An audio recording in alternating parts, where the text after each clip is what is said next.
ምግባችንን በስርዓትና በደንቡ በአግባቡ መብላት ካቃተን ከሆነ ጊዜ በኋላ መድኃኒትን እንደ ምግብ እንበላለን። ምን ማለት ነው? የአመጋገብ ስርዓት ሰው ልጅ በህግና በስርዓት የሚተዳደር ስለሆነ ሰውነታችንም ህግና ስርዓት የሚያውቅ ስለሆነ እኛ ህግና ስርዓት ስላላወቅን ሰውነታችን ህግና ስርዓት አያውቅም ማለት አይደለም። ለሰውነታችን የሚያስፈልጉ የምግብ አይነቶችና መጠኖች አሉት። መቼ ምን ያክል ምን አይነት ምግብ መብላት እንዳለብን የምግብ ሳይንቲስቶች ኑትሪሽኒስቶች ብዙ ያነሳሉ። እነሱን እንተውና ሰውነታችን ራሱ የሚነግረን ነገር አለ። ብዙ ጊዜ ብሉ የምንባላቸው ምግቦች አሉ። በተለይ የተፈጥሮ እኛ ኢትዮጵያውያን እድለኞች ነን። የተፈጥሮ ምግብን ከጓሯችን ከአካባቢያችን ማግኘት እንችላለን። እንደው ትንሽ ዘመናዊ ስንሆን ትንሽ ብዙ ነገሮች ትንሽ አፕ ኤንድ ዳውኖች እየበዙብን መጡ። ዘመናዊ መሆን ደግሞ የታሸ ምግብ መብላት እየመሰለን ለሴሎቻችን ለሰውነታችን ከባባድ በጣም የማይችሉትን አይነት ምግብ እያዘዝን ከጤነኛ መሆን ካለመፈለግ የሚመስል ነገር ወደ በሽታ ብዙዎቻችን እየሄድን ነው። ቁርስ መብላት አለብን። ምክንያቱም ሰውነታችን ከእራት ጀምሮ እስከ ቁርስ ሰዓት ድረስ ባዶ ነበረ። ያንን ፋስቲንግ ስሙ ራሱ በእንግሊዝኛው ብሬክ ፋስት ማለት ብሬክ ማቆም ነው፣ ማስቆም ነው። ምኑን? ፋስቲንጉን፣ መጾምን ማቆም ማለት ነው። መጾም ላይ ነበርን ማለት ነው። ስለዚህ እሱም ቁርስ ብዙ ጊዜ የመብላት ሰውነታችን ፍላጎት አለው። ከዛ ቀጥሎ ያለው ምሳና እራት እንደየ እንትናችን ነው፣ አፒታይታችን ነው። ብዙ ጊዜ ግን አመጋገብ ስርዓት ላይ ሰውነታችን የሚፈልገውን ሳይሆን የምንበላው እኛ ስናየው ስለምንወድ ወይም የመብላት አምሮታችን ስለሚቀሰቀስ ነው። እራሳችሁን አስተውላችሁት ከሆነ መብላት ሰውነታችሁ መብላት አይፈልግም። በምን ይገልጽላችኋል መሰላችሁ? ብዙ ምልክቶችን በማሳየት ይገልጽላችኋል ሰውነታችሁ መብላት አለመፈለጉን። እናንተ ግን ከውጭ ባለ ቢሄቪየር መብላትን ዝም ብላችሁ እጃችሁን ወደ አፋችሁ ከዚህ እየወሰዳችሁ ትልካላችሁ።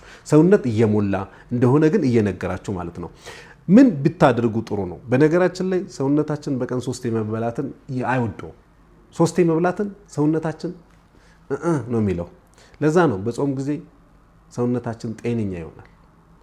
ሰውነታችን በ3 ወር አንድ ጊዜ ለ10 ቀንም ለ20 ለ30 ቀንም መጽዳት አለበት። ዳይጀስቲቭ ሲስተም ክሊኒንግ ይባላል። መጽዳት። ይህን ለመጽዳት 18 ሰዓት መጾም ይፈልጋል። ባዶ ሲስተሙ መሆን አለበት። ሰውነት የማላም ወይም የዳይጀስቲቭ ሲስተም ፓርቱን የሚያጸዳው ባዶ ሲሆን ነው። ባዶ የሚሆነው 18 ሰዓት ስንጾም ነው። 18 ሰዓት ፋስት ስናረግ ነው። ከዛ በኋላ ስንበላ ሰውነታችን የሚቀበለው አቀባበል ብታዩት ጤነኝነት በጣም የሚሰማን ቀለል ያለ ሰውነት እንዲኖረንም የሚያደርግ ነው።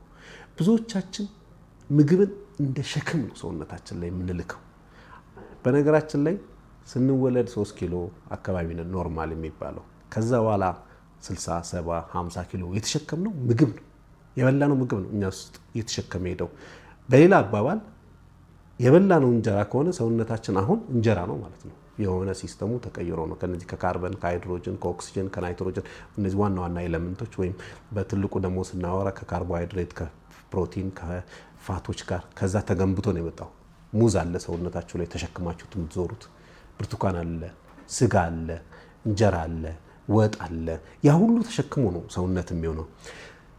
ቦዲ ባላንስ ሬሾ የሚባለው ቁመትና ዌት ባላንስ ስናደርገው ጤንነታችን ይመጣል። በነገራችን ላይ የዚህ ምድር ትልቁ ሀብት ጤንነት ነው። እሱን ለማስጠበቅ አመጋገባችን ላይ መጠንቀቅ እንዳለብን መቼም ትዘነጉታላችሁ ብዬ አላስብም።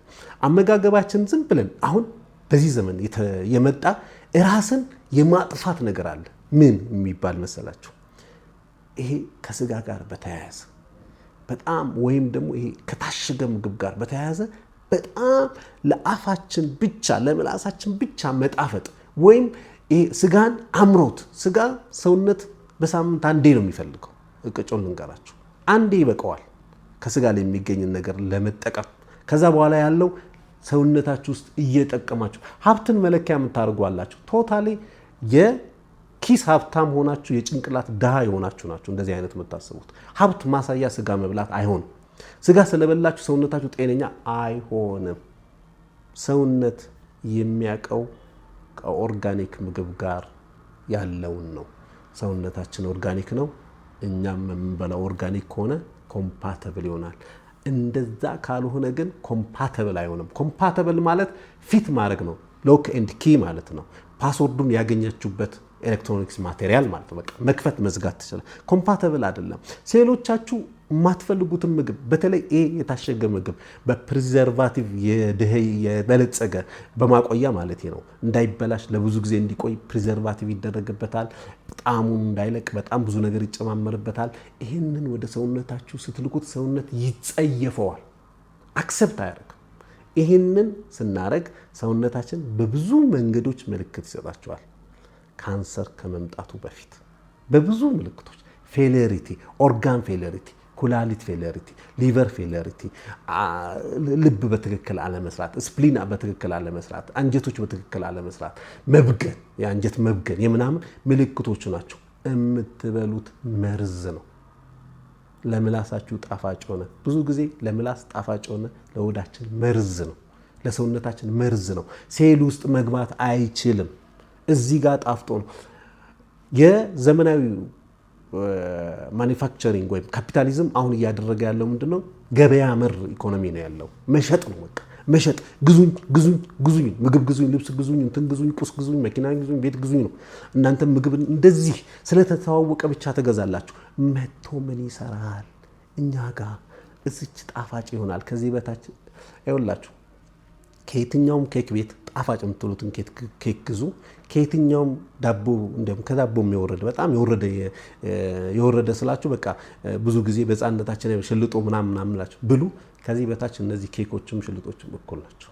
ወይዘር ካርቦሃይድሬት፣ ፕሮቲን ወይም ፋት ምናምን ነው። በቃ ሌላ ልዩነት የለውም። እዚህ ጋር ነው ልዩነቱ። በ20 ሺህ ብር ገዛው፣ በ20 ብር ገዛው፣ ከዚህ በታች እኩል ነው። አያውቅም ሰውነት። የሚያውቀው ምንድነው? ምን ይሰጠሃል ነው። ገብቶ ምን ይሰጣል ነው። ጤነኛ ሆነ ለመኖር ቬጂቴብል እና ፕላንት ፕሮዳክቶችን መጠቀም አለብን። ያ ነው ከኛ ጋር ብዙ ጊዜ ኮምፓተብል የሚሆነው። እሱም አሁን እየተበከለ ነው በዩሪያ በዳፕ እና በሌሎች ማዳበሪያዎች። እሱ ላይም ጥንቃቄ ይፈልጋል። አመጋገብን ቀነስ ማድረግ፣ ቀነስ በመቀነስ ውስጥ መተለቃል። ሰውነታችን ይተልቃል። ሲቀንስ ግን ዳምፕ እያደረግ ነው እየወሰድን መክተት፣ መብላት ዜን መሸከም የማንችለውን ሰውነት ይዘን እንዞራለን።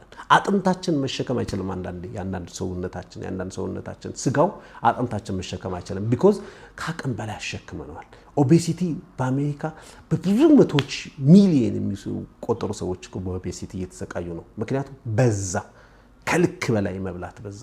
ሰውነት ያንን አኮሞዴት ማድረግ አይችልም። ያንን ለዛ ሁሉ ያቺ ልብ ፓምፕ አድርጋ ማድረስ አትችልም። ለዛ ሁሉ የተጣራ ደም ኩላሊት አጣርቶ ወደ ሽንት ሜዳውን ወደ ሽንት ሌላውን ወደ ላይ መመለስ አይችልም። አያችሁ፣ ይሄ የአመጋገብ ችግራችን ባይዘው ብዙ ያስወራል። በእኛ ሀገር ጋር ሲመጣ ደግሞ ከእውቀት ማነስ ይሁን ወይም ከእውቀት መብዛት አላቅም፣ ሾው እናበዛለን፣ በቃ ታይታ እናበዛለን። ግን ሰውነታችን እየገደለው ነው ያለነው። ስለዚህ ጥንቃቄ አመጋገብ ላይ በጣም ያስፈልጋል። ከአማውንት በጣም መቀነስ አለብን።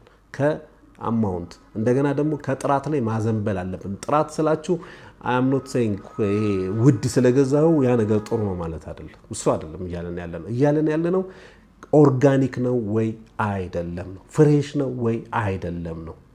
አትክልትና ፍራፍሬ ላይ ታዘነብላለ ወይ አይደለም ነው። ጥራጥሬና እንትን ላይ ታዘነብላለ ወይ አይደለም ነው። ከዛ በተረፈ ባለው ላይ ግን ሀብትህን ማሳያ ያድርግ። ይሄ እንትን ቤቶች፣ ቁርጥ ቤቶች፣ ምናምን ቤቶች እሱ ስለገባ ሰውነት አንተ የወደደ ከሆነ ያክል ሰውነት እሱን አይወደው። አይሰድ ቅድም በቃ ጥዩፍ ነው፣ አይወደው። ስለዚህ ጥንቃቄ እናድርግ። እዛ ላይ ደግሞ አልኮል ላይ፣ ሲጋራ ላይ በተለይ አልኮል ነው፣ ሌሎች አሽሾች ላይ ያላችሁን ነገር ጥንቃቄ እናድርግ።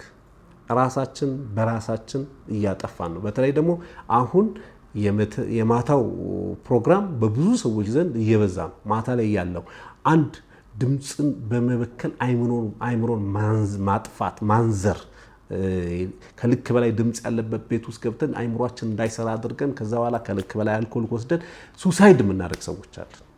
ግን መኖር እንፈልጋለን።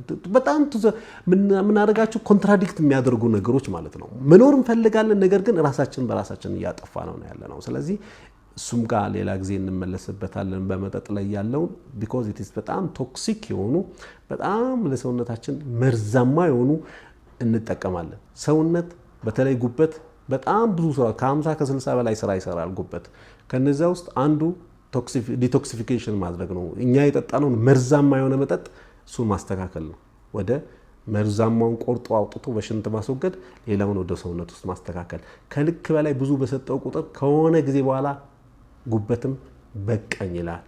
ጉበት በቃኝ ያለ ጊዜ ካንሰር ሆኖ ያ ነገር ይጨርሳል። ስለዚህ ጥንቃቄ እናድርግ።